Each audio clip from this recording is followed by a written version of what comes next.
Hello, basketball coaches and basketball players. My name is Alan from Mel's Basketball Training, and today I'm going to talk to you about the differences between a full court and a half court zone press, and also the which one's better, full or half court. Well, let's just get down to the clipboard and let's check this out. Okay, so here we have a full court press, and in a half court press, you would be, for example, like this, or we could have very similar, maybe a 3-2 or a 3-1-1, whatever it may be. So the idea behind any press defense is to stop any penetration up the middle of the court. Basically, you're providing a wall up the middle, and you want all players on the other team to go up, the player with the ball to go up the sidelines. Now, the idea behind this with any press defense is to then be able to trap players in the corners. The idea behind this is if a player has the ball in the corner and you've got the ball trapped, then he cannot proceed forward. He can't go back because there's a half court line that would be over and back, and he obviously can't go out of bounds because that would be out of bounds. So that is the idea behind any press defense, is to essentially move the players towards the sidelines. So which one's better? It does come down to your team's style or your team's abilities. So for one, running a full court press at least majority of the game is going to be tiring out these three front players. So if you're going to be running a full court press, you better be having these three players having really good cardio or a deep bench when it comes to your guards and your forwards. Going from there, if you're running a half court zone defense or a half court press, you're going to have essentially players at half court that are forcing players towards those corners, or the player with the ball towards those corners, and then still getting those traps. However, this takes a lot less effort to run than a full court pressure. Because you have to remember, in a full court pressure defense, you're going to have this player who is initially trying to force a player towards one of the sidelines.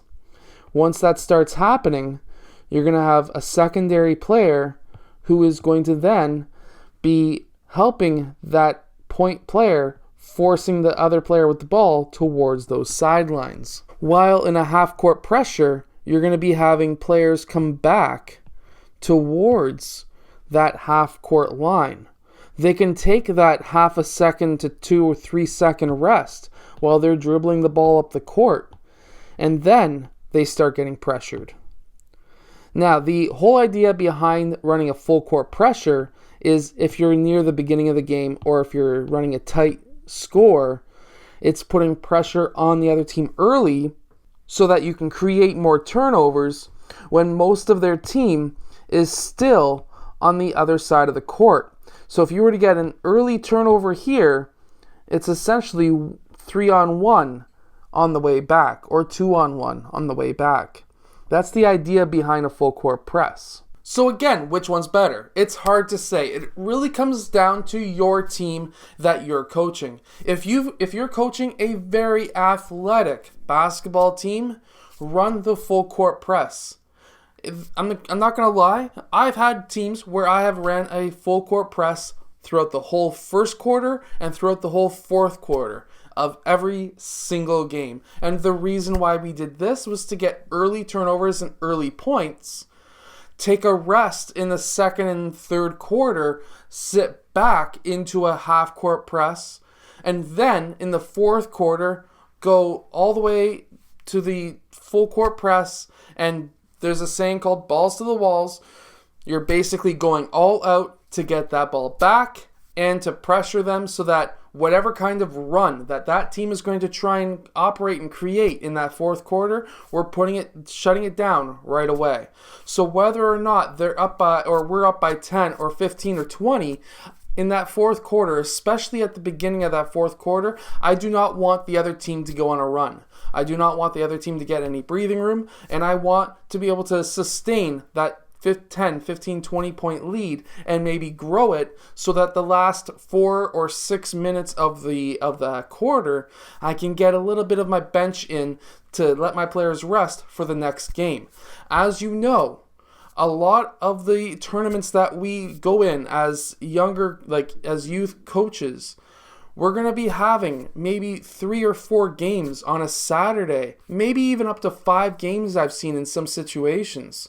So the more you can rest your players, even though they're going all out running a full court press, if they don't need to run as much in the second and third quarter, and they don't need to run at all, at least your starters, in the last 4, 5, 6 minutes of the game, that's going to allow them to rest for the next game so that we can continue to run this full court pressure and half court pressure throughout the entire game. I hope that this video has helped you become a better coach. I hope that this video gives you some ideas on what you can run in one of your upcoming games. If it does, let us know in the comment section below. I hope that it does help you a little bit, and I will see you guys again later on today for the second video of the day.